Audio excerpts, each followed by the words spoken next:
Cliquer combien de fois sur le lien de Kikette pour que tu... Ouais, moi, il n'y a pas besoin de cliquer sur le lien de Kikette pour que j'ai de la thune. C'est pas des... En fait, chaque fois qu'il y a des liens comme ça, c'est pas des liens où j'ai un pourcentage sur le jeu ou quoi que ce soit. Donc, ça me change rien. Par contre, on va dire que si l'entreprise qui m'emploie pour faire cette soirée voit que les gens à fond cliqué, acheter le jeu et compagnie, ils vont se dire, bah super, on aura peut-être envie de retravailler avec. Parce qu'en gros, ce qui se passe, c'est que quand je fais des streams sponsorisés, en gros, j'ai un prix fixe. C'est pas un prix qui va varier en fonction de mes stats, etc. Ou bien, si ça arrive, je ne l'accepte pas. Enfin, des fois, on me propose ça, mais je dis non. Voilà. Parce que ça m'intéresse pas. Qu'on commence à faire la course aux stats et compagnie. Mais par contre, la suite est le fait est que ensuite, après l'OP, on me demande toujours les stats qu'on fait le tweet, les stats qu'on fait le live, les stats qu'on fait la story, si la story a été faite, etc. Et du coup, ça, tu le donnes à l'entreprise qui t'a employé. Comme ça, ils peuvent voir si effectivement ils ont envie de retravailler avec toi ou pas. Est-ce que c'était un peu ce qu'ils attendaient, ou bien ça peut leur donner des notions de ce que c'est un compte comme ça et ce que ça apporte, etc. Ou si vous voulez avoir un peu les insides de comment ça se passe. Je vais faire, ouais, par exemple, le tweet que j'ai fait partie de ça. Et voilà, par exemple, ce tweet, des fois, tu dois le faire avant pour qu'il le check, pour qu'il leur aille. Et là, c'était le cas, par exemple. C'est pour ça qu'on est un peu relou des fois avec les tweets. Parce qu'on sait que c'est ceux qui font un peu le moins d'engagement. Parce que quand vous voyez sponsoriser, vous êtes tous un peu, ah, attends, est-ce que je comprends alors qu'en fait, c'est souvent pour nous un indicateur de ce qu'on va, de ce qu'on donne aux entreprises qui nous demandent de travailler pour eux. Vous voyez? Souvent, on est là pour le créateur. Oui, non, mais moi, par exemple, sachez que j'ai de la chance, j'ai le luxe de pouvoir vraiment choisir les OP que je fais. Et du coup, moi, chaque fois que je vais faire un jeu, c'est un jeu qui me tente au départ et je suis pas un peu genre, je vais le faire. Donc c'est aussi pour ça que j'ai de la chance, je suis hyper chanceuse. Bon, on me propose des jeux auxquels j'aurais bien envie de jouer et on me propose de me payer pour les faire. Je suis un peu, je suis chaud.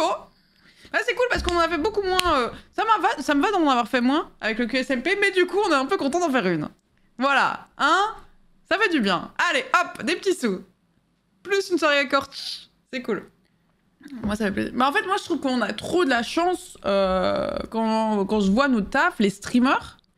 Parce qu'en fait, on est ceux qui avons le plus de choix dans nos sponsors pour des choses qui nous correspondent. Parce qu'en fait, il y a les jeux vidéo. Et ça, c'est trop cool parce qu'en fait, le fait qu'on puisse présenter des jeux à notre commu alors qu'on est spécialisé jeux vidéo, franchement, on est chanceux de fou. On n'est pas obligé, enfin voilà, de des fois faire des trucs où on s'en fout un peu, mais ça donnera des sous pour une vidéo, j'en sais rien. On n'a pas besoin de faire ça. Ça, franchement, par rapport à qui? Je pense un peu à tout le reste de l'influence. Hein. Je pense, je sais que sur YouTube, je pense que t'as un peu moins de choix. Enfin, je me rends pas compte, je travaille pas sur YouTube, mais tu vois, dans l'influence, etc. Tu vas présenter des fois des produits ou des trucs qui vont peut-être moins te correspondre. J'en sais rien, peut-être que j'invente, mais...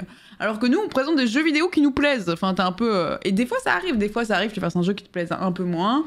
Moi, par exemple, les entreprises qui me disent... On n'a pas le droit de dire le jeu pue la merde, mais on a le droit de donner notre avis sincère. Moi, les fois où ils disent ne donnez pas votre avis si vous aimez pas le jeu, je dis non.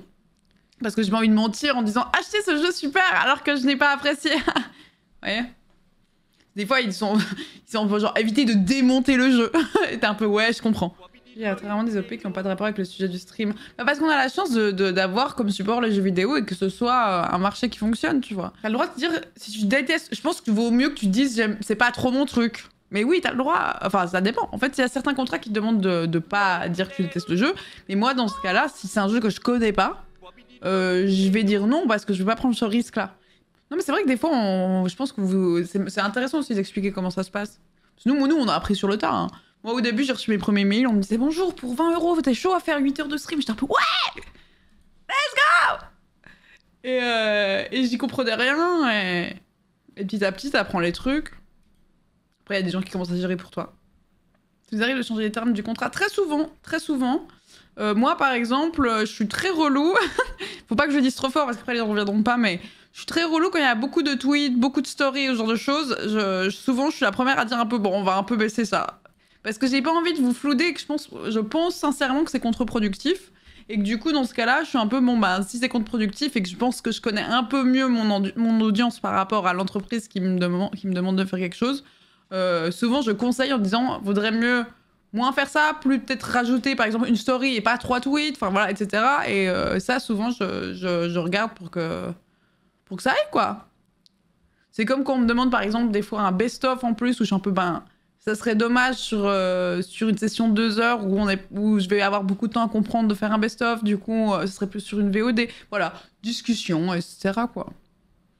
Mais ce qui est marrant, c'est que moi, je me rends compte aussi que je m'y connais de mieux en mieux et que du coup, c'est de plus en plus facile pour moi de savoir qu'est-ce qui va être cool, qu'est-ce qui va correspondre à mon contenu, etc. Et ça, c'est cool. Après, tu te dis, ouais, non, alors du coup, on peut faire un tweet en plus, mais c'est 10 000 €. Et là, souvent, ils disent non. C'est pas trop mes prix, quoi. Ça va pas passer, tu vois. Ça donne pas le terme influenceur. En vrai, je m'en fous un peu. Enfin, dans le sens où on donne tellement de termes. Moi, je suis une streameuse. Après, il y a des gens qui mettent des fois dans le... En fait, je me considère pas comme influenceuse, mais je pense qu'il y a des influenceurs. Enfin, je pense que c'est un terme qui fonctionne pour plus de gens. Mais je pense pas que ce que je fasse soit de l'influence. Je suis streameuse, quoi. Bref, voilà.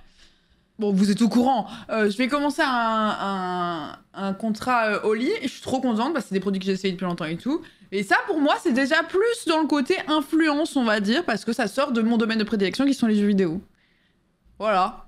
Du coup, peut-être que, voilà, quand je commence ça, je serai un peu plus influenceuse. Qu'est-ce que vous voulez ?